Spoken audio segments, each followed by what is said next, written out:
引起民众热议的油站 SOP 到底独立添油需不需要扫描 MySejahtera 或者是登记，还有其他到加油站的状况要不要扫描？国防部高级部长伊斯迈沙比利今天给予详细的说法。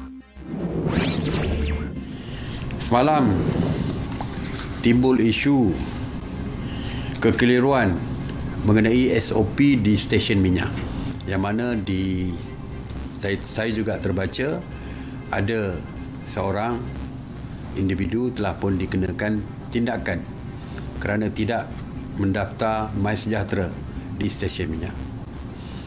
Jadi mesyuarat hari ini memperincikan lagi SOP di stesen minyak. Dulu ada SOP, bukan tidak ada. Tapi SOP di premis stesen minyak. Bila sebut premis, terdapat kekeliruan.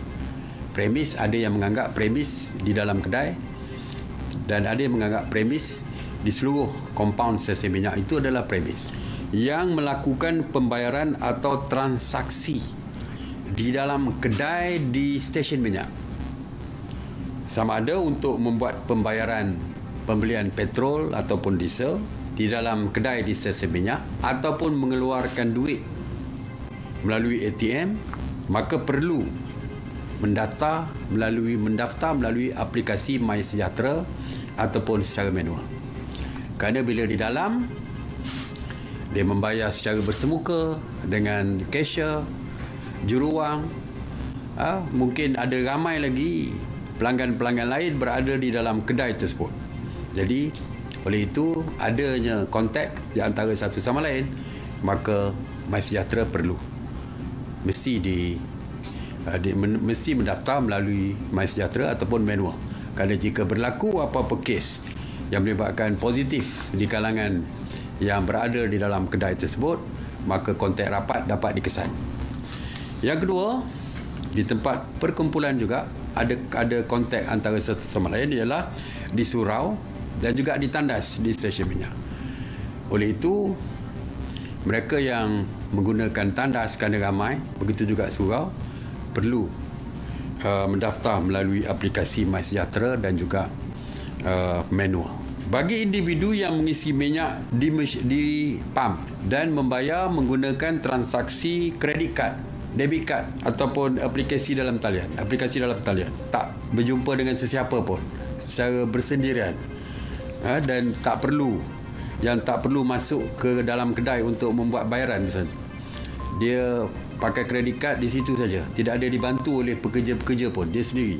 Jadi oleh kerana tidak ada konteks dengan sesiapa saja, maka mereka ini tidak perlu mendaftar menggunakan aplikasi MySejahtera atau manual.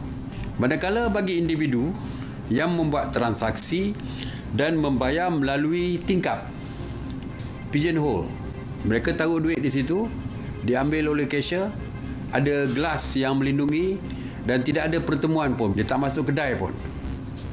Jadi mereka juga tidak perlu mendaftar aplikasi MySejahtera ataupun manual. Kalau ada beratur beramai-ramai dan sebagainya, ini mungkin perkara yang berbeza. Manakala individu yang singgah di stesen minyak untuk mengisi angin tayar mereka juga bersendirian ketika itu, maka mereka juga tidak perlu mendaftar melalui aplikasi MySejahtera ataupun manual. Bagi individu yang menghantar kenderaan ke stesen minyak, mungkin menunggu atau waktu membayar berjumpa dengan foreman ataupun mekanik di situ, maka aplikasi MySejahtera juga perlu digunakan ataupun secara manual. Bagi individu yang menggunakan khidmat cuci kereta secara manual, mereka juga perlu mendaftar MySejahtera dan juga ataupun secara manual, kerana mereka juga ada interaksi ataupun bertemu dengan pencuci kereta. Manakala bagi individu yang menggunakan perkhidmatan cuci kereta secara automatik, auto car wash, mereka tidak membuat pembayaran di dalam kedai, tapi hanya menggunakan bayaran melalui